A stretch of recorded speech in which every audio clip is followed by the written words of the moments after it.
ያ ባለፈው ክላሳችን ላይ ሂስትሪ ሞጁል 2 ለማየት ጀምረን ነው ያቆም ነው። በሂስትሪ ስላይዱ ስክሪን ይታያችኋል አይደል? ያ ይታያል። አዎ ይታያል። ያ ይህንን ቻፕተር ለማየት ጀምረን ነው ያቆም ነው።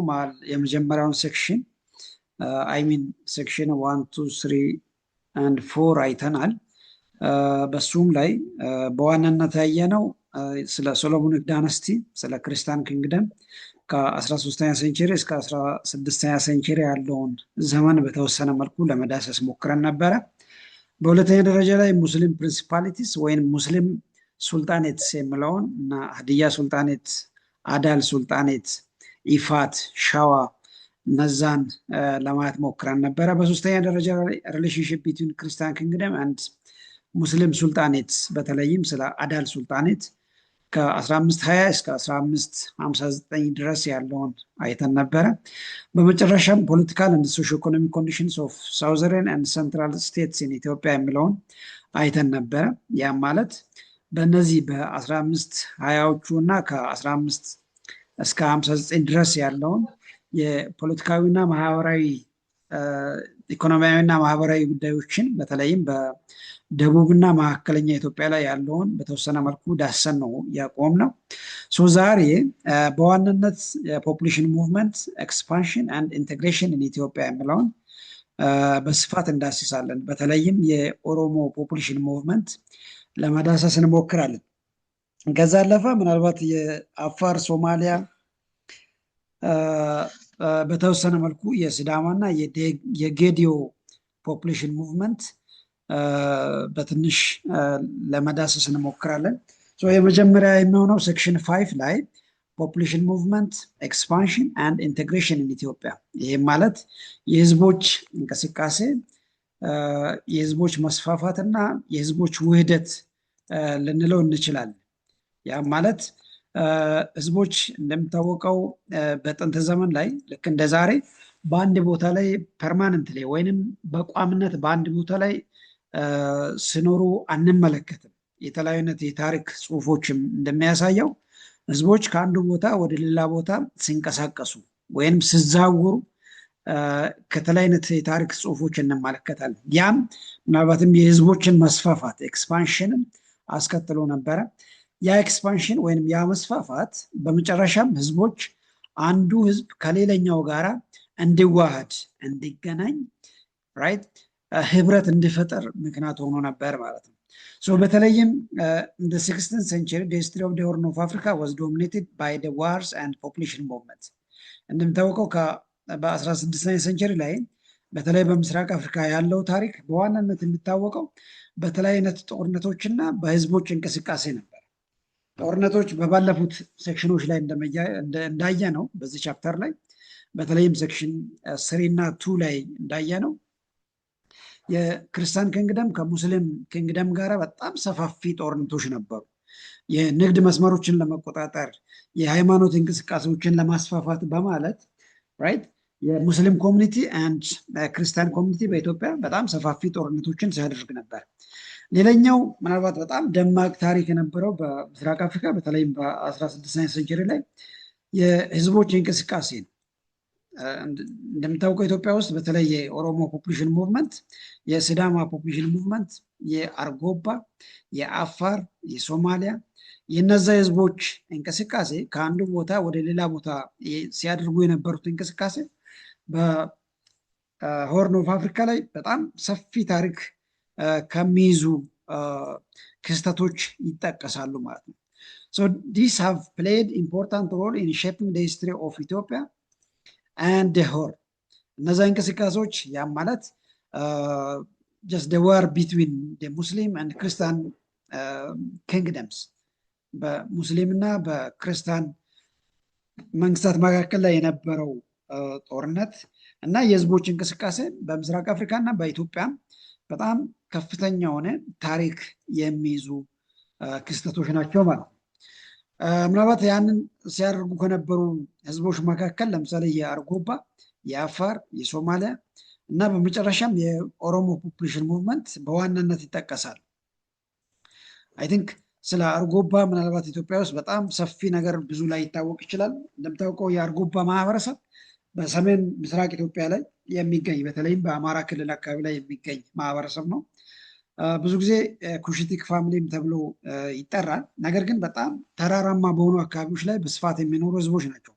እነዚህ አፋር አይሚን አርጎባ ብለን የምንጠራቸው እነዚህ አርጎባዎች በተለይም በኢትዮጵያ እስልምናን በማስፋፋት በጣም ትልቅ ታሪክ ያላቸው ህዝቦች ናቸው። እዚህ ቦታ ላይ ወይም በዚህ ስላይድ ላይ እንደምታዩት አርጎባ they were important agents for Islamic expansion, trade and formation of Muslim states in the Horn of Africa. በምስራቅ አፍሪካ እስልምናን በማስፋፋት የተለያዩ አይነት የንግድ እንቅስቃሴዎችን በማስፋፋት እና የተለያዩ አይነት ሙስሊም ስቴትስ ሙስሊም ሱልጣኔት እንዲፈጠር ምክንያት የሆኑ ማህበረሰቦች ናቸው።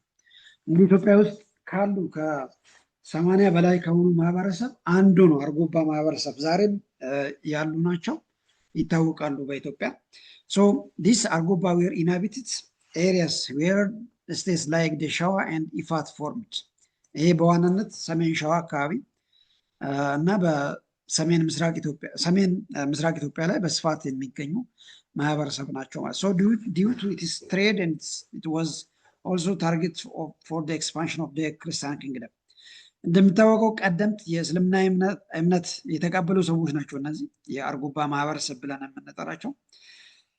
ወደ እነዚህ አካባቢዎች የክርስቲያን ኪንግደም ባለፈው ዲስከስ እንዳደረግ ነው ሰለሞኒክ ዳይናስቲ ስር ላይ የነበረው የክርስቲያን ኪንግደም በጣም በከፍተኛ መጠን ወደ እነዚህ አካባቢዎች ለመስፋፋት ኢንተረስት ነበረው፣ በተለይ ወደ ሸዋ እና ወደ ኢፋት።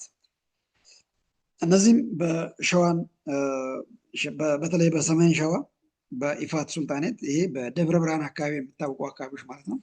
ወደ እነዚህ የክርስቲያን ኪንግደም ተስፋፍቶ ነበር። ያም ለመጀመሪያ ጊዜ የአርጎባ ማህበረሰብ እንዲበታተን ወይንም ስልጣኔውን እንዲዳከም ካረጉ ምክንያቶች አንዱ ወይንም የሚጠቀስ ምክንያት ነው ማለት። ያም ማለት የክርስቲያን ኪንግደም መስፋፋት ማለት ነው።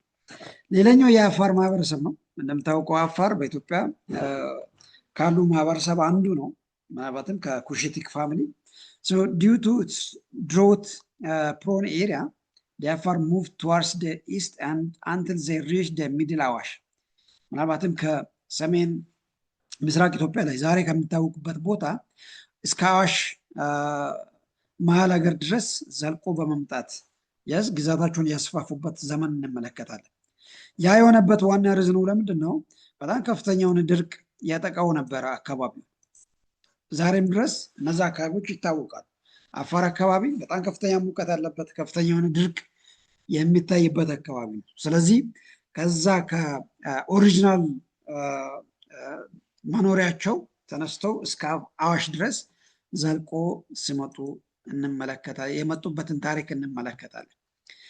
ሌላኛው የሶማሌ ማህበረሰብ ነው። ልክ እንደ አፋሮችም ይሄ ሶማሊያ አካባቢ በጣም በከፍተኛ መጠን በድርቅ የሚታወቅ ነው። ነገር ግን their land was located in an area that was crossed by the important trade routes during the medieval period. ይሄ የሶማሊያ እንደምታውቀው ወደ በርበራ ወደብ የሚወስደው መንገድ የሚገኝበት ቦታ ነው።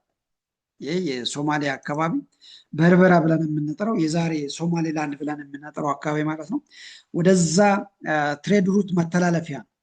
ስለዚህ ይህንን አካባቢ ለመቆጣጠር ህዝቦች በጣም ከፍተኛ የሆነ ፍላጎት ነበራቸው። ያንንም ለማሳካት እነዚህ ህዝቦች በጣም ከፍተኛ የሆነ ፖፑሌሽን ሙቭመንት ሲያደርጉ ነበረ። ሶማሊያ ፖፑሌሽን ሙቭመንት ብለን የምንጠራው ማለት ነው። አንደኛው ሪዝን የነበረው ምንድነው? ያንን ትሬድ ሩት መቆጣጠር ነው። ሌላኛው የነሱን የሚሊተሪ ስትሬንግዝ ማጠናከር ነው። የወታደራዊ አቅሙን ማጠናከር ሌላኛው ዓላማ ነበር። የመጀመሪያ ዓላማቸው የነበረው ያንን የበርበራ ወይንም የትሬድ ሩቱን ማቆጣጠር አንዱ ዓላማ ነበረ።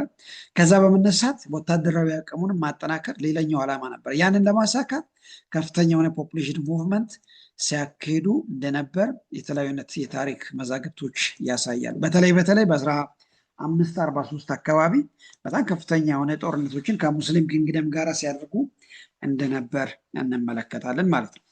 ይሰማችኋል አይደል? ይሰማል። All right. So ሶስተኛ ይሰማል። ሶስተኛውና በጣም ከፍተኛ የሆነ ትኩረት የነበረው የኦሮሞ ፖፑሌሽን ሙቭመንት ነው። ኢትዮጵያ ላይ እንደምታውቀው የኦሮሞ ፖፑሌሽን ምናልባት በብዙ አቅጣጫ ላይ እንመለከታለን። በሰሜን፣ በደቡብ፣ በምዕራብ፣ በምስራቅ በሁሉም አካባቢ ላይ የኦሮሞ ማህበረሰብ እንመለከታለን። ይሄ ህዝብ እንዴት ነው ወደዛ ሊሄድ የቻለው? ለምሳሌ ወደ ወሎ ብንሄድ እንመለከታለን። ወደ ሶማሊያ ብንሄድ እናያለን። ወደ አፋርን ብንሄድ፣ ወደ ምዕራብ፣ ወደ ወለጋ፣ ወደ ጋምቤላ አካባቢ እስከ ጋምቤላ ጫፍ ብንሄድም ወደ ደቡብ ጫፍን ብንመጣ የኦሮሞውን ማህበረሰብ እንመለከታለን። ለምንድን ነው እንደዚህ ሊስፋፋ የቻለው? የኦሮሞ ማህበረሰብ ወይም የኦሮሞ ፖፑሌሽን ያን ያክል ግዝፈት ወይም ያን ያክል ሰፊ ቁጥር ሊያገኝ የቻለው ከምን የመጣ ነው? ምናልባት ያንንም እንደዚህ አይነት ሀሳቦችን ለመመለስ የሚያግዙ ሀሳቦችን እዚህ እናነሳለን። አይ ቲንክ ምናልባት ኒው ጄኔሬሽንስ ብዙ ግንዛቤ ሊኖር አይችልም። በእርግጥ በእድሜ ጠና ያሉ ሰዎች በደንብ ሊያውቀው ይችላል። እንደምታውቀው በኢትዮጵያ ላይ ከፍተኛ ቁጥር ያለው ማህበረሰብን ኦሮሞ ፖፑሌሽን የምንለው በጣም ከፍተኛ ቁጥር ያለው ህዝብ ነው ኦሮሞ ብለን የምንጠራው። ከ55 ሚሊዮን በላይ ኢትዮጵያ ውስጥ ያለው ማህበረሰብ የኦሮሞ ህዝብ ነው። ይሄ እንዴት ሊሆን ይቻላል? እንደምታውቀው በኢትዮጵያ ላይ ለመጀመሪያ ጊዜ ወይም ከጥንት ስልጣኔዎች አንዱ አክሱም ነው። የአክሱም ስልጣኔ ሲመጣ ራሱ የኦሮሞ ፖፑሌሽን ነበር። it was quite clear that Oromo was occupied a considerable part of land in Ethiopia and Horn of Africa. ልክ የአክሱም ስልጣኔ ባለፈው በሞጁል 1 ላይም እንደተማራችሁት የአክሱም ስልጣኔ በ100 ኤዲ አካባቢ ነው የከሰመው። በዛ ዘመንም የኦሮሞ ፖፑሌሽን በኢትዮጵያም በሆርን ኦፍ አፍሪካም በጣም ይታወቅ ነበር በስፋት። according to Oromo oral tradition, በኦሮሞ ባህል the original homeland of the Oromo before the 16th century was the southeastern part of Ethiopian highlands. ምናልባት ከብዙ የታሪክ ጽሁፎች እንደምንረዳው የኦሮሞ ኦሪጂናል ሆምላንዳቸው ወይንም ኦሪጂናል መሬቱ የደቡብ ምስራቅ ኢትዮጵያ ነው። ያም መደወላቡ ተብሎ የሚጠራው ወይንም የዛሬ ባሌ ብለን የምንጠራው አካባቢ ማለት ነው። አይ ቲንክ ባሌ በዋናነት መደወላቡ ብለን የምንጠራው ወይንም የባሌ ሮቤ ብለን የምንጠራው አካባቢ ማለት ነው። ለመጀመሪያ ጊዜ ኦሮሞዎች የኖሩበት አካባቢ እዛ አካባቢ ነው ተብሎ ይጠራል። መደወላቡ ወይንም ባሌ ሲዳማ ቦርደር ላንድስ። እነዚህ አካባቢዎች የመጀመሪያ የኦሮሞ ማህበረሰብ ይኖሩበት የነበረ አካባቢ ነው ተብሎ ይጠራል። ምንድን ነው ታዲያ ከዛ አካባቢ ወደ ሰሜን፣ ወደ ምዕራብ፣ ወደ ደቡብ፣ ወደ ምስራቅ የኦሮሞ ፖፑሌሽን እንዲስፋፋ ምክንያት የሆነው ምንድን ነው? የመጀመሪያ ምክንያት የሚባለው ናቹራል ፋክተር ነው። ናቹራል ፋክተር የምለው የአየር ንብረት ጸባይ መለወጥ። የአየር ንብረት በተለይ ወደ ባሌ አካባቢ ላይ የአየር ንብረት ጸባይ መለወጥ አንዱ ምክንያት ተደርጎ ይወሰዳል። ሌላኛው ማንሜድ ፋክተር ብለን የምንጠራው ነው። ያም የጦርነት ኦሪጂናል እንደምታውቀው ባሌ አካባቢ በጣም ከፍተኛ ቁጥር ያለው የሙስሊም ማህበረሰብ ያለበት ነው። ልክ የክርስቲያን ኪንግደም ወደዛ መስፋፋት ሲጀመር ከቦታ ተነስቶ ሌላ ቦታ መንቀሳቀስ ጀምሮ ነበር። ራይት ይሄ ሁለቱ ምክንያቶች ለኦሮሞ ፖፑሌሽን ሙቭመንት እንደ ሪዝን ይወሰዳል። ምንድናቸው እነሱ? የመጀመሪያ ናቹራል ፋክተር ብለን የምንጠራው ነው የመጀመሪያው። ሁለተኛ ማንሜድ ፋክተር ብለን የምንጠራው ነው። ማንሜድ ፋክተር ብለን የምንጠራው ምንድነው? ልክ የተለያዩ አይነት ጦርነቶች በተለይም ከክርስቲያን ኪንግደም ጋር የነበረው ጦርነት እንደ አንድ ሪዝን ይወሰዳል። እዛ አካባቢ ላይ ይኖሩ የነበሩ ሰዎች ቦታቸውን ለቆ እንዲሄዱ እንደ አንድ ምክንያት ይወሰዳል ማለት ነው። እነዚህ ነገሮችን ምናልባትም በተጨማሪ በአካባቢ ላይ ከፍተኛ የሆነ የህዝብ ቁጥር እያደገ መጥቶ ነበር። ከፍተኛ የሆነ የህዝብ ቁጥር እያደገ ሲመጣ ዴሞግራፊክ ፕሬሸር የምለው ማለት ነው the subsequent need for land and the war between the Christian kingdom and the Muslim sultanates forces them to move away from their homelands. ከዛ አካባቢ ለቆ እንዲወጡ እንደ ምክንያት ይጠቀሳል ማለት ነው። ያ ምክንያት ምንድን ነው?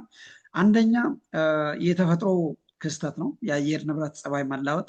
ሌላኛው ማንሜድ ፋክተርስ ለምሳሌ እንደነ ጦርነት ያሉ ጦርነቱ ከክርስቲያን ኪንግደም እና ሙስሊም ሱልጣኔቶች በሚያደርጉት ጦርነት አካባቢ መረጋጋት ስታጣ ያንን አካባቢ ለቆ ወጥቶ ነበር። ሌላኛው በአካባቢ ላይ ለረጅም ጊዜ ሲኖሩ ከነበርበት ጊዜ አንስቶ የህዝብ ቁጥር እየጨመረ ከመምጣት አንጻር እንደሚታወቀው ኦሪጂናል የኦሮሞ ማህበረሰብ ከፍተኛ የሆነ በከብት እርባታ የሚተዳደሩ ሰዎች ናቸው። የህዝብ ቁጥር እየጨመረ ሲመጣ አካባቢ ላይ ያለው መሬት ለከብቶቻቸው እያነሰ ሲመጣ ራይት የተሻለ ሳር የተሻለ ሰፋፊ መሬቶችን ፍለጋ ከዛ አካባቢ መንቀሳቀስ ጀምሮ ነበሩ ማለት ነው። እነዚህ ሶስቱ ምክንያቶች ለኦሮሞ ፖፑሌሽን ሙቭመንት እንደ መነሻ ፑሽንግ ፋክተርስ የሚወሰዱ ናቸው ማለት ነው። ከዛ በተጨማሪ ኦሪጂናል ወይንም የመጀመሪያዎቹ የኦሮሞ ማህበረሰብ ተብሎ የሚጠሩት እነዚህ ሁለቱ ናቸው። ኦሪጂናል ወይንም የመጀመሪያዎቹ የኦሮሞ ሶሳይቲ ተብሎ የሚጠሩት እነዚህ ሁለቱ ናቸው። እነሱም በረንቱ እና ቦረና ተብሎ ይጠራሉ። አይ ቲንክ ዛሬም ይታወቃል። በእርግጥ በኢትዮጵያ ውስጥ እነዚህ ማህበረሰብ በተለይ አይነት የኢትዮጵያ ክፍል ላይ እናገኛቸዋለን። የመጀመሪያ በረንቱ ተብሎ የሚጠራ ነው። ሁለተኛ ቦረና ተብሎ የሚጠሩ ሁለቱ የማህበረሰብ ክፍሎች ናቸው። these were minor divisions and there were minor divisions and the clans inside each confederacy። በእነዚህ በሁለቱ የኦሪጂናል ኦሮሞ ፖፑሌሽን ክላስ ውስጥ የተለያዩ አይነት የጎሳ ዝርያዎች አሉ። ለምሳሌ ይሄ የመጀመሪያ ሜጫ፣ ቱልማ፣ ሳውዘርን ቦረና፣ ጉጂ ክላን ሜድ አፕ ኦፍ ቦረና ክላንስ። እነዚህ እዚህ ጋር የተጠቃቀሱ ማህበረሰብ በቦረና ኮንፌዴሬስ የሚመደቡ ናቸው። ያም ሜጫ ኦሮሞ፣ ቱልማ ኦሮሞ፣ ሳውዘርን ቦረና አንድ ጉጂ ኦሮሞ ተብሎ የሚጠሩ ይሄ በዋናነት ደቡብና ደቡብ ምስራቅ ኢትዮጵያ ላይ የሚኖሩ የኦሮሞ ማህበረሰብ ማለት ነው። ሌላኛው ከረዩ፣ መረዋ፣ ኢቱ፣ አምባና፣ አካቹ፣ ወሎ፣ አሪሲ አንድ በበሬንቱ የሚመደቡ ናቸው ማለት ነው። እነዚህ በበሬንቱ ሱፐር ፋሚሊ ውስጥ የሚመደቡ የኦሮሞ ማህበረሰብ ናቸው ማለት ነው። ሄሎ፣ ማን ጋር እንደሆነ ድምፅ ይሰማል? አንድነት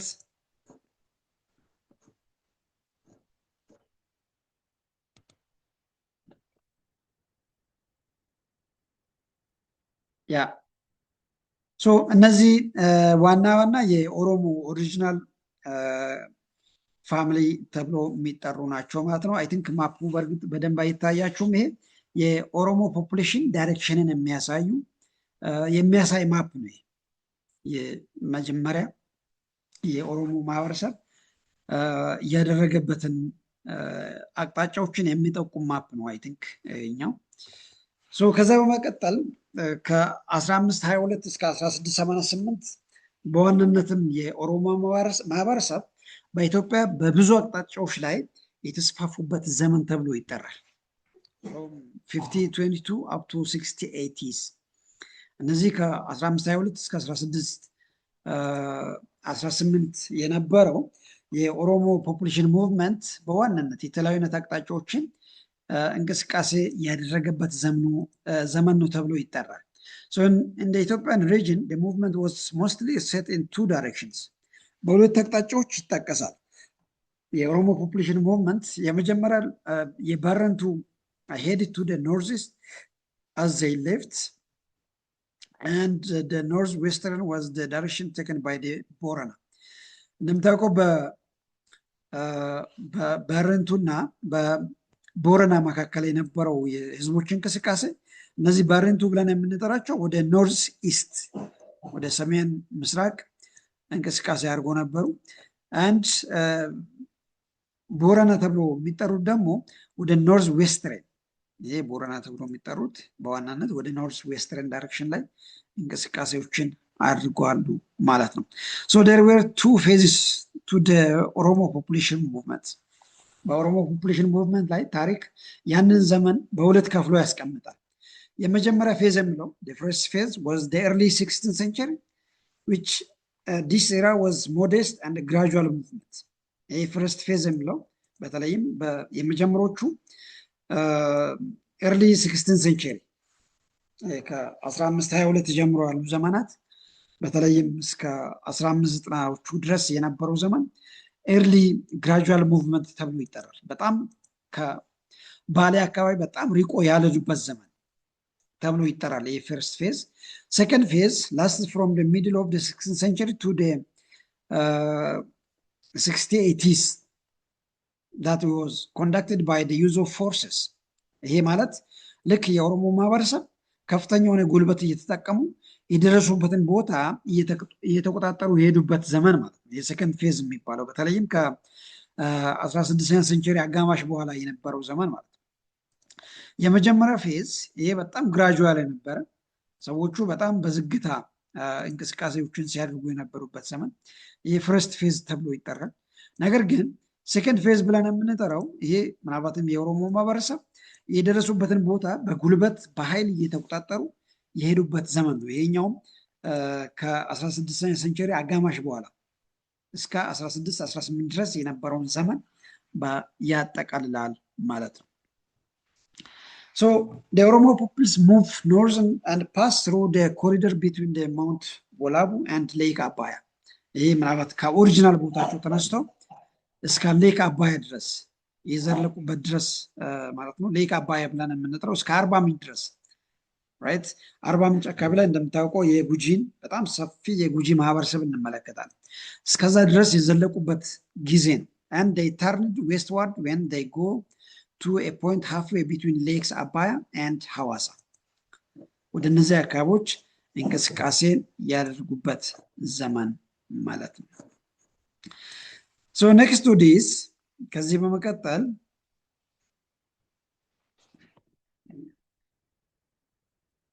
next to this here we do have another movements into various regions.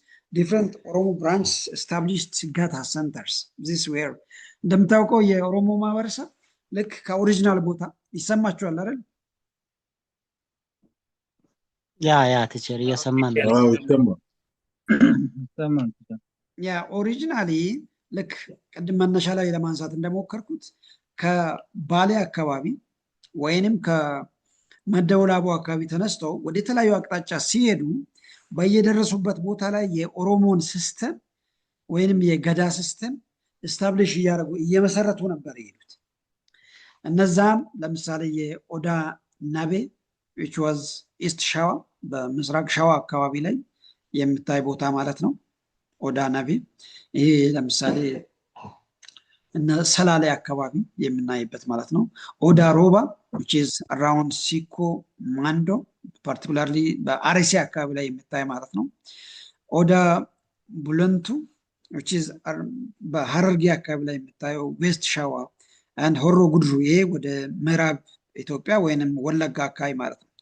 ሶ በደረሱበት ቦታ ላይ የኦሮሞን ሲስተም የኦሮሞን አስተዳደር የኦሮሞን ስርዓት እየመሰረቱ ነበረ ሲንቀሳቀሱ የነበሩት። ሶ በአጠቃላይ ቀደም መነሻ ላይ ያነሷቸውን ጥያቄዎች አሁን እዚህ ጋር እንመልሳለን። ዛሬ ኦሮሞን በጣም ብዙ ቦታ ላይ በኢትዮጵያ በብዙ አካባቢዎች ላይ እንመለከታለን። ያ የሆነበት አንዱ ሪዝን ምንድን ነው? ያኔ በ16ኛ ሴንቸሪ ላይ በነበረው ኦሮሞ ፖፑሌሽን ሙቭመንት አማካኝነት በደረሱበት ቦታ ላይ የኦሮሞን ስርዓት እየመሰረቱ እያለፉ ሄደው ነበር። ለምሳሌ በኢስት ሸዋ አካባቢ ላይ፣ አርሲ አካባቢ ላይ፣ ሐረርጌ አካባቢ ላይ፣ ምዕራብ ሸዋ፣ ወለጋ አካባቢ ላይ በአጠቃላይ የራሳቸውን ስርዓት እየመሰረቱ ሄደው ነበሩ ማለት ነው። ሶ እዛ ቦታ ላይ የቀሩ ሰዎች ያንን ስርዓት ለረጅም ጊዜ እስከዛሬ ድረስ እንዲዘልቅ አድርጓሉ ማለት ነው። ይሄ ነው እንግዲህ ቅድም መነሻ ላይ ለማንሳት የሞከርኳቸው ጥያቄዎች በእንደዚህ አይነት ወይ መመለስ እንችላለን ማለት ነው። ሶስተኛ እንግዲህ በኦሮሞ ውስጥ ከሚታወቁ ስርዓቶች አንደኛው ገዳ ሲስቴም ነው። ገዳ ሲስቴም ማለት የኦሮሞ ማህበረሰብ የፖለቲካ፣ የኢኮኖሚ፣ የማህበራዊ እና የሃይማኖት እንቅስቃሴዎች የሚመራበት ስርዓት ነው ገዳ ሲስቴም የሚባለው። እንደምታውቀው በኦሮሞ ስርዓት ውስጥ ወይም በኦሮሞ ማህበረሰብ ውስጥ ገዳ ሲስቴም የሚባል ስርዓት አለ። ያ ማለት ምንድን ነው? የህዝቡ የሚመራበት ልክ እንደ ፖለቲካ ሲስቴም ማለት ነው። ልክ እንደ ዴሞክራሲ ወይንም ልክ እንደ መንግስት መዋቅር ማህበረሰቡ የሚመራበት ሲስቴም ማለት ነው ገዳ ሲስቴም። ይሄ በዚህ ሲስቴም ውስጥ የፖለቲካ ሲስቴም ስርዓት አለው፣ የኢኮኖሚ ሲስቴም አለው፣ የማህበራዊ ስርዓት አለው፣ የሃይማኖት ስርዓት እንመለከታለን። ሶ ዲስ ገዳ ሲስተም ሰርቭ አስ ኤ ሜካኒዝም ፎር ኢንፎርሲንግ ሞራል ኮንዳክትስ። ይሄ ገዳ ሲስተም የህዝቦች የሚመራበት መሪ ነው፣ የሞራል መሪ እንደሆነም ያሳያል። ቢልዲንግ ሶሻል ኮሄዥን፣ በማህበረሰብ ውስጥ የማህበራዊ መስተጋብር የሚገነባበት አንዱ ስርዓት ነው። አንድ ኤክስፕሬሽን ፎርምስ ኦፍ ኮሚኒቲ ካልቸርስ፣ የማህበረሰቡ አንዱ የባህል መገለጫም ተደርጎ ይወሰዳል። ዋን ኦፍ ፎርም ኦፍ ኤክስፕሬሲንግ ኮሚኒቲስ ካልቸር። በገዳ ስርዓት ያ ኦሮሞ የራሱን ባህል የሚገልጽበት ስርዓትም ሆኖ ያገለግላል ማለት ነው።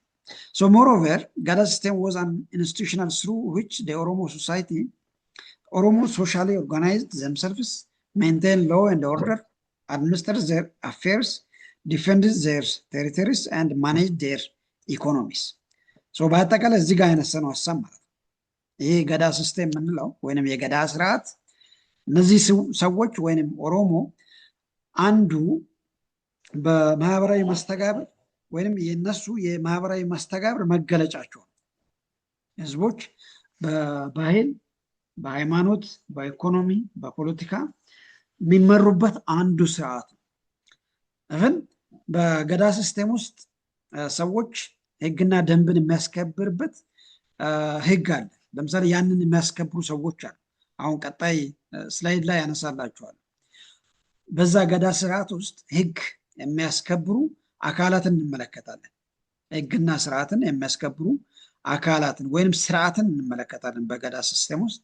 አንድ የአስተዳደር ስርዓቱንም እንመለከታለን። አድሚኒስትሬሽን አፌርስ አንድ ዲፌንድ ዜር ቴሪቶሪስ፣ የራሳቸውን ድንበር ወይም የራሳቸውን ወሰን የሚከላከሉበት ስርዓትም አለ። So the Oromo had practiced the Gada system long before the 16th century movements of the Oromo population.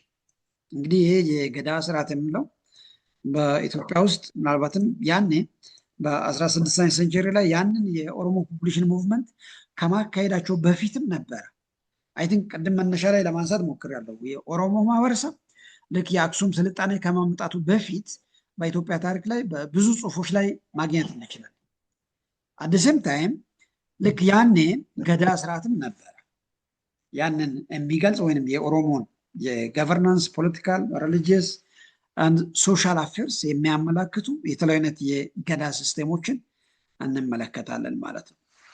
So the Oromo common version of the age grades and their roles associated with them is discussed as follow.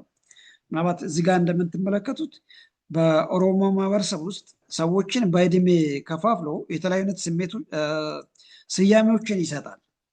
ኦሮሞ ፖፑሌሽን ቨርሽን ኦፍ ዴር ኤጅ ግሬድስ ራይት፣ በእድሜ የገድቡ ማለት ነው። ኦፍኮርስ በኢትዮጵያ ውስጥ በተለያዩ አይነት ማህበረሰብ ዘንድ ውስጥ ልናገኝ እንችላለን እንደዛ አይነት ሀሳብ። ለምሳሌ ዳበሌ ተብሎ የሚጠራው ሰዎች እድሜያቸው ከ0 እስከ 8 እድሜ ያሉትን ከ0 እስከ 8 እድሜ ያሉ ህፃናትን ደበሌ ተብሎ ይጠራል። ይሄ በገዳ ስርዓት ውስጥ የሚታወቅ ነው። ጋሜ የሚባለው ከ9 እስከ 16 እድሜ ያለውን ወጣቶችን የሚያመላክት ማለት ነው። ፎሌ ከ17 እስከ 24 ያሉትን በተለይ ለሚሊተሪ ትሬኒንግ አንድ ለግብርና ሰዎች የሚመለመሉበት እድሜ ክልል ማለት ነው። ፎሌ ተብሎ የሚጠራው ለጦርነት ወይንም ለግብርና ሰዎች ብቁ የሆኑበት የእድሜ ክልል ተብሎ ይወሰዳል። ፎሌ ይባላል። ይሄ ቆንዳላ ይሄ ከ25 እስከ 32 እድሜ ድረስ ያሉት በዋናነት ይጠቀሳል። ሮባዶሪ ይሄ ከ33 እስከ 40 ድረስ ያለው ማለት ነው። ይሄ ምናልባትም ሰዎች በዋናነት ለፖለቲካ ብቁ የሚሆኑበት የእድሜ ክልል ተብሎ ይወሰዳል በገዳ ሲስተም። ገዳ ይሄ ከ41 እስከ 48 ይሄ በዋናነትም የገዳ ሲስተም መሪ የሚመረጥበት ወይንም ብቁ የሚሆንበት የእድሜ ክልል ማለት ነው።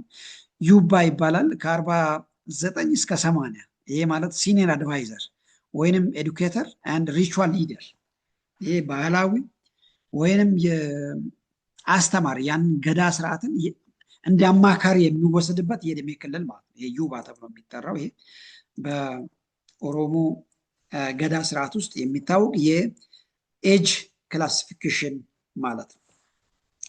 So the ገዳ assume power for 8 years በገዳ ስርዓት ውስጥ አንድ ገዳ ሊደር ከተመረጠ በኋላ ለ8 ዓመት ነው የሚያገለግለው። እንደምታውቀው በዘመናዊ ዲሞክራሲ ለምሳሌ በፓርላሜንታሪ ሲስተም ውስጥ አንድ መሪ ወይም ጠቅላይ ሚኒስትር ከተመረጠ በኋላ ለ6 ዓመት ለ5 ዓመት ተብሎ በዲሞክራሲ ይታወቃል። ኦፍኮርስ በዓለም ላይ ይታወቃል። አንድ መሪ በምርጫ ከተመረጠ በኋላ ለ4 ዓመት ለ6 ዓመት ለ5 ዓመት ያገለግላል። ለምሳሌ እንደኛ ኮንቴክስት አንድ መሪ ከተመረጠ በኋላ ለ5 ዓመት ያገለግላል። ለምሳሌ እንደ አሜሪካ ከሆነ አንድ ፕሬዝዳንት ከተመረጠ በኋላ ለ4 ዓመት ያገለግላል። ሶ በገዳ ስርዓት የገዳ ሊደር ከተመረጠ በኋላ ለ8 ዓመት ያገለግላል ማለት ነው።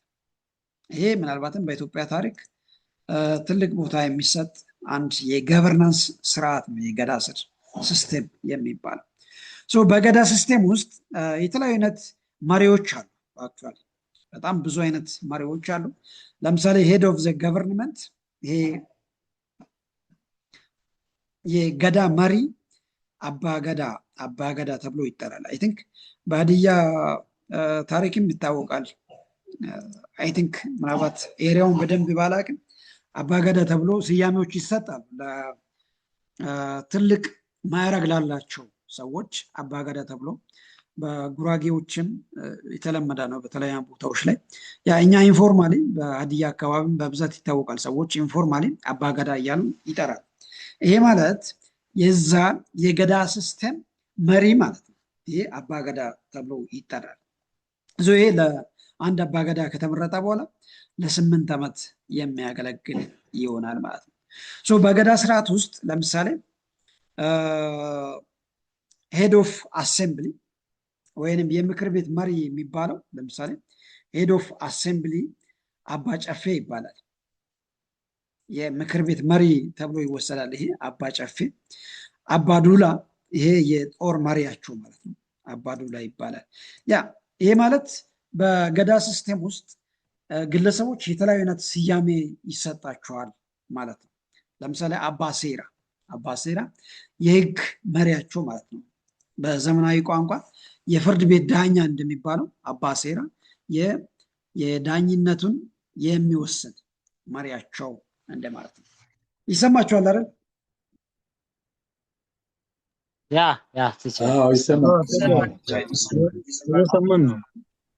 ዛሬ እንግዲህ በስፋት ስለ ኦሮሞ ፖፑሌሽን ሙቭመንት ነው እየዳሰስን ያለ ነው። ይሄ እንግዲህ የገዳ ሲስተም የሚከውንበት አካባቢ ነው። ይሄ የገዳ ሲስተም የሚካሄድበት ቦታ ነው። እዚህ ጋር የምናየው እዚህ ላይ የገዳ ሊደር እዚህ ጋር ቁጭ ብሎ እንመለከታለን። ብዙ ጊዜ በኦሮሞዎች ዘንድ ትልቅ ቦታ የሚሰጥ ነው። ይሄ የዋርካ ዛፍ በዋርካ ስር ሆኖ ስብሰባን ተቀምጦ ይሄ በገዳ ስርዓት ውስጥ ሰዎች ተሰብስበው የተለያዩ ነገሮችን የሚወያዩበት ስርዓት የሚያሳይ እንደማለት ነው። እዚች ጋር እነዚህ ፎቶዎች የምንመለከተው ማለት ነው።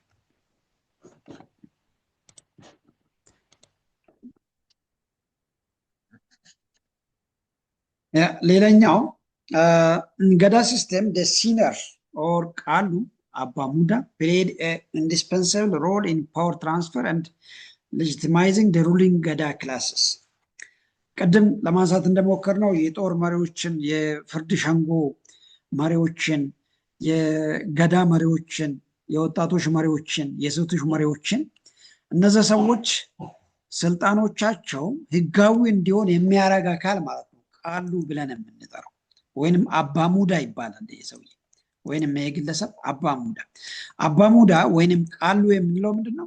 ልክ እዚህ ጋር ያነሳናቸው እነዚህ ግለሰቦች ስልጣን የየራሳቸው ስልጣን አለ። ለምሳሌ አባ ጨፌ የምክር ቤት መሪ ማለት ነው። አባ ጨፌ፣ አባ ዱላ የጦር መሪ፣ አባ ሴራ የህግ መሪ ወይንም የዳኝነት መሪ ማለት ነው። እነዚህ ሰዎች ስልጣኖቻቸው ህጋዊ እንዲሆን ራይት ስልጣኑ ልክ ስልጣኑን የያዘ ሰውዬ በትክክል ኤክሰርሳይዝ እንዲያደርግ የሚያደርግ አቅጣጫ የሚያስቀምጥ ግለሰብ ማለት ነው ቃሉ ወይንም አባሙዳ ተብሎ የሚጠራው። ኦፍኮርስ ይሄ ምናልባት በኦሮሞዎች ዘንድ በጣም ትልቅ ቦታ ከሚሰጡ ግለሰቦች አንደኛው። ሌላኛው ሲንቄ ኢንስቲትዩሽን ነው። ሲንቄ ኢንስቲትዩሽን እንደምታውቀው የሴቶች ኢንስቲትዩሽን ነው። አይ ቲንክ ምናልባት በተለያዩ ሚዲያ ሊሰሙ ትችላላችሁ። አንድ ሲንቄ ኢንስቲትዩሽን የሚባል ሲንቄ ኢንስቲትዩሽን ማለት የሴቶች ተደራጅተው የተለያዩ አይነት ውሳኔዎችን የሚሰጡበት ስርዓት ነው ሲንቄ ኢንስቲትዩሽን የሚባለው። ምናልባት ከወንዶቹ የተለየ ጀነራሊ ቀደም በገዳ ስርዓት ውስጥ ካየናቸው ፖይንቶች አንዱ ነው። ሲንቄ በገዳ ስርዓት ውስጥ ኦንሊ የሴቶችን ውሳኔ የሴቶችን አደረጃጀት የሚመለከት ማለት ነው። ሶ they are involved in power transfer, conflict resolution, ታንክስ ጊቪንግ ይሄ በተለይም የተለያዩ አይነት ችግሮችን በመፍታት በተለይ እርቅ ከመፍጠር አንጻር ስልጣንን ከአንዱ ትውልድ ወይንም ከአንዱ ገዳ ስርዓት ሌላኛው ወደ ሌላ እንዲተላለፍ ከማድረግ አንጻር የተለያዩ አይነት ምስጋናዎችን ከመስጠት በተለይ ለፈጣሪ ከሚሰጥ ምስጋና ጋር ተያይዞ ትልቅ ሮል የሚጫወቱ ናቸው። ይሄ ሲንቄ ኢንስቲትዩሽን ሲንቄ የሴት መሪ እንደማለት ነው። የሴት መሪ ተብሎ የሚጠራ ማለት ነው። ገዳ ሲስተም has the principles of check and balance system። በአጠቃላይ በገዳ ስርዓት ውስጥ ስልጣን አንዱ ወደ ሌላኛው ኦቨርላፕ አያደርግም ወይንም የመሻማት እድል የለው። እያንዳንዱ ግለሰብ ወይንም እያንዳንዱ የስልጣን ባለቤት የራሱን ስልጣን በነፃነት ኤክሰርሳይዝ የማድረግ እድል አለው። የፍርድ ቤቶች የተለያዩ አይነት ህግ አውጪዎች ያሉበት ሆኖ እናያለን ማለት ነው። in addition it embodies the following principles። ለምሳሌ እነዚህ አይነት መሪዎችም አሏቸው። the rule of law that stand above all the principle of accountability። ማንኛውም ህግ ወይንም ማንኛውም ተግባር ተጠያቂነት ጭምር ያለበት ነው። አንድ አባገዳ ከተመረጠ በኋላ ወይንም አንድ አባዱላ አንድ አባጨፌ ከተመረጠ በኋላ ለዛ ስልጣን ተጠያቂ ሆኖ እንመለከታለን ማለት ነው። the period of testing time gap between the election and investitures ልክ ስልጣን ከተሰጠ በኋላ ያንን ስልጣን ሰዎች የሚገመግሙበት ጊዜም ጭምር ያለበት ነው። ቼክ እንደ ባላንስ ሲስተሙ በጣም የተጠናከረ እንደሆነ ኢቭን ከዘመናዊ ዲሞክራሲ ጋር በጣም የተቀራረበ አይነት አስተሳሰብ ያለበት ሆኖ እናያለን ማለት ነው። ሰባተኛ ሴክሽን ላይ የምናገኘው ኦፍኮርስ የመጨረሻ ሴክሽን ነው። መገርሳ ኤንድ ጉዲፈቻ ይባላል። ኦሮሞ ኢንቴግሬትድ ናን ኦሮሞ ፒፕል ስሩ ቱ አዶፕሽን ሜካኒዝምስ። እንደምታውቀው በኦሮሞ ማህበረሰብ ውስጥ ልክ በኦሮሞ ፖፑሌሽን ሙቭመንት ወቅት ላይ ልክ በደረሱበት ቦታ ላይ የነበረውን ማህበረሰብ ኦሮሞ የማድረግ ባህል ነበራቸው።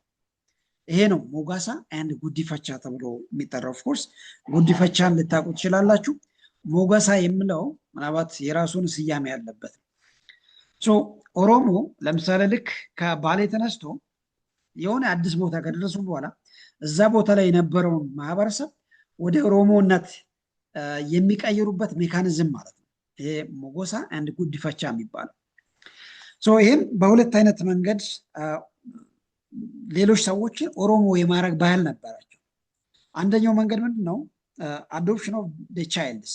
ይሄ ማለት ልክ እዛ አካባቢ ላይ የነበሩ ወይም አዳዲስ ኦሮሞ ያልሆኑ ህፃናትን ወስዶ ኦሮሞ የማድረግ ራይት በደም ኦሮሞ ያልሆኑ ሰዎችን ወስዶ እነዛን ሰዎች እያሳደጉ ኦሮሞ ማድረግ ይሄ ማለት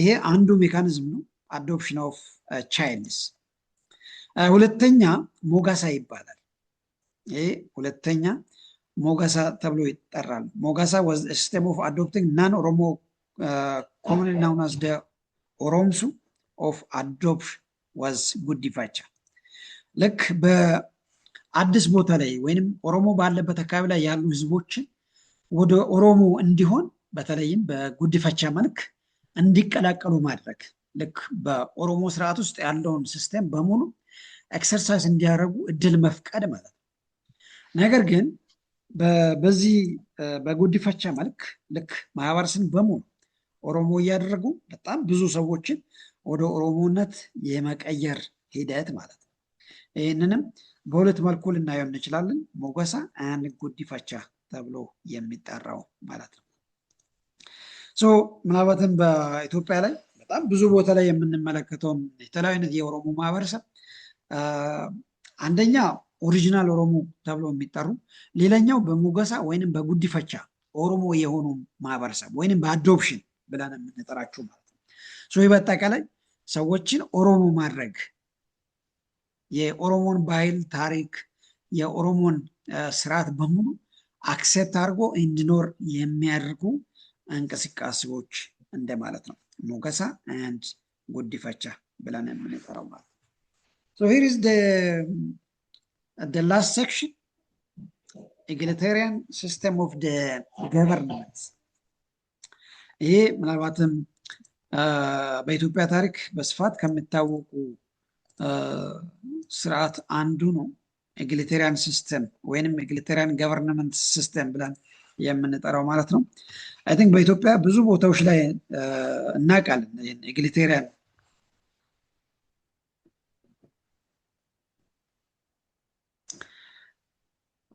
egalitarian system of government ብለን የምንጠራቸው ሶ ይሄ ማለት ሶ ምናልባትም ሰዎች በሁሉም ቦታ ላይ ያሉ ሰዎች እኩል የሆነ ፕሪቪሌጅ የፖለቲካ የባህል የማህበራዊ መብቶቻቸውን በደንብ ኤክሰርሳይዝ የሚያደርጉበት የጥንት የገቨርንመንት ስርዓት I think egalitarian government system ብለን የምንጠራቸው ምናልባት ከነዚህ ውስጥ የተወሰኑትን ለመዳሰስ እንሞክራለን በእርግጥ በኢትዮጵያ ውስጥ ብዙ ቦታ ላይ እንመለከታለን እንደዚህ አይነት ሲስተሞችን ለምሳሌ በሲዳማ በጌዲዮ አካባቢ በቡርጂ አካባቢ በኮንሶ አካባቢ ላይ even በሀዲያ በከምባታ በጉራጌ በብዙ ቦታ ላይ እንመለከታለን ሲስተሙ ምንድነው የጥንት የሰዎች ባህላዊ የአስተዳደር ስርዓት ነው egalitarian government system ብለን የምንጠራው ከነዛ ውስጥ አንደኛው የሲዳማ ነው ሲዳማ ውስጥ እንደሚታወቀው በጣም የጥንት የገቨርንመንት ስርዓት ያለው ልክ እንደ ገዳ ሲስተም ማለት ነው ሶ በሲዳማ ውስጥ ያለው ያንን የሲዳማ የገቨርንመንት ሲስተም ገቨርን የሚያደርግ ሰው ሞቴ ይባላል ይሄ ንጉሳቸው ማለት ነው ዋትቆል ሞቴ ተብሎ የሚጠራው በጥንት ዘመን በጣም የሚታወቅ so the mote exercise the political and administrative authority in consultation with the council of elders and elders called sonogo I think ሞቴ ወይንም ንጉሳቸው ማለት ነው የንጉሳዊ አስተዳደር በዚህ ይሄ ንጉሱ ምናልባትም የባህል ሽማግሌዎችን በማስተባበር የሚመራው ማለት ነው የባህል ሽማግሌዎቹ ሶኖጎ ተብሎ ይጠራላቸዋል ምናልባት ቃሉ ትንሽ ለመጥራት ቻሌንጂንግ ነው which is said to be the ሶንጎ ይሄ በሲዳማ ውስጥ በጣም የሚታወቀው I think ዛሬም ይጠቀሙበታል so Sidama society was divided into generation states called Luwa ሰዎችን በተለያየነት ትውልድ ወይንም ጀነሬሽን ከፍሎ የሚያስቀምጥ ነው ዋትቆል ሉዋ ተብሎ የሚጠራው ማለት ነው ሶ በአጠቃላይ ግን ሲዳማ ውስጥ በጣም ባህላዊ የሆነ የአገዛዝ ወይንም የገቨርንመንት ስርዓት እንመለከታለን ይሄ ባህላዊ ስብሰባቸው ማለት ነው እዚህ ላይ በሲዳማ አካባቢ የሚታወቅ ሶ ይሄንን ሚመራ ንጉስ ይኖራል። ይህንን የሚመራ የዚህ ግሩፕ ንጉስ ይኖራል። ያ ንጉስ ሞቴ ተብሎ ይጠራል። ሞቴ ተብሎ ይጠራል። ይሄ ሞቴ ምናልባትም ከሸንጎ ጋራ ወይንም ከባህል ሽማግሌዎቹ ጋራ ሆኖ ነው አብሮ ያንን የሲዳማን ባህል የሚያስተዳድረው ማለት ነው። ሌላኛው ጌዲዮ ተብሎ የሚጠራ ነው። ልክ እንደ ሲዳማ ጌዲዮ ውስጥም ልክ እንደዛ አይነት ባህላዊ የሽምግልና ወይንም የአስተዳደር ስርዓት እንመለከታለን። ላስትሊ የኮንሶን እንመለከታለን። ኮንሶ ውስጥም ልክ እንደ ሲዳማ እንደ ጌዲዮ ተመሳሳይ የሆነ ባህላዊ የሽምግልና የአስተዳደር ስርዓትን እንመለከታለን ማለት ነው። ይሄ በአጠቃላይ በዚህ በቻፕተር 7 መጨረሻ ላይ የምንመለከተው ፖፑሌሽን ሙቭመንት ኤክስፓንሽን ኤንድ ኢንቴግሬሽን ላይ ያለው አጠቃላይ ሀሳብ ይህንን ይመስላል። እዚህ ላይ ምናልባት ኮንሶ፣ ጌዲዮ፣ ሲዳማ፣ ኦሮሞ እነዚህ በአጠቃላይ የኩሽቲክ ማህበረሰብ ሆኖ እናገኛለን። እንደምታውቀው ምናልባት ባህላቸውን የሁሉንም ማለት ነው ኢቭን የቡርጂንም ጭምር የቡርጂ አማሮ የነዛን በጣም በጥልቀት በምናይበት ሰዓት አብዛኞቹ በጣም ተቀራራቢ ናቸው። ለምሳሌ የኮንሶ እና የጉጂ እና የጌዲዮ እና የሲዳማ እና የኦሮሞ ባህሎቻቸውን በምናይበት ሰዓት በጣም የጠበቀ ሪሌሽንሽፕ እንመለከታለን። ይሄ ምናልባትም በጣም ብዙ ሀሳቦችን እንድናነሳ ሊያደርግ ይችላል። ምናልባት ማህበረሰቡ ኦሪጂናሊ የኩሽቲክ ፋሚሊ ናቸው። ቋንቋዎቻቸውን በምናይበት ሰዓት ከአንድ ፋሚሊ የመጡ ናቸው። ከኩሽቲክ የዘረረጋቸው እንደዛው ከኩሽቲክ ፋሚሊ የመጡ ማህበረሰብ እንደሆነ እንመለከታለን። ያ በአጠቃላይ የሚያሳየው ምንድን ነው? በጣም ባህላቸው፣ አኗኗሩ፣ የተለያዩ አይነት ስርዓት በጣም የሚመሳሰሉ ነው እንመለከታለን። ለምሳሌ ጌዲዮ ውስጥ ያለው የገዳ ስርዓት እና ጉጂ ውስጥ ያለው የገዳ ስርዓት በጣም የሚቀራረብ ነው። ኢቭን የገዳ ጌዲዮ ውስጥ አሉ በገዳ ስርዓት ነው የሚተዳደሩት፣ በተለይ በባህላዊ መንገድ ማለት ነው። በአጠቃላይ ምናልባት በዚህ ቻፕተር ላይ ያለው አጠቃላይ ሀሳብ ይህንን ይመስላል። if you have any questions, now it's the time for you የምታነሱት ሀሳብ